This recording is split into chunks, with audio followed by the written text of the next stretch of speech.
हिंदू मेंढपाळांचा हा विषय आहे। हिंदू मेंढपाळ जे आहे त्यांना वन कायद्यामुळं चराई बंदी केली, चाराला छत्र नाही। दुसऱ्या इकडे परराज्यातले जनावरं इथं येतं, ते रोगराई घेऊन येतं म्हणून सगळ्यावर त्याचा परिणाम पडतं। राहायला साधं घर नाही, एक विमा नाही, शिक्षण नाही, वसतिगृहाची व्यवस्था नाही। कित्येक वर्षापासून ही सगळी व्यवस्थेतून आम्ही पाहतोय या सगळ्या हिंदू मेंढपाळांच्या प्रचंड अडचणी दिवसांदिवस समोर जावं लागतं।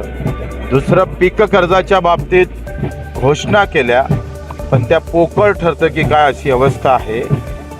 जर ही घोषणा केली, त्याचं स्पष्टीकरण कोणत्या वर्षातलं कर्ज माफ करणार?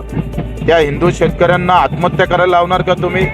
वरते हिंदुत्ववादी सरकार आहे, खाली पण हिंदुत्ववादी सरकार आहे, आणि मग अशामध्ये बटेंगे तो हिंदू किसान मरेगा क्या, अशा प्रकारचे प्रश्न आता आम्हाला चिन्ह होते निर्माण होता आहे।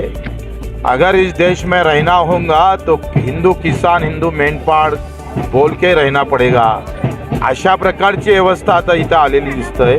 आणि म्हणून जर तुम्ही कर्जमाफी करायची असेल तर कोणत्या वर्षातली करणार हे सांगितलं पाहिजे सरकारनं।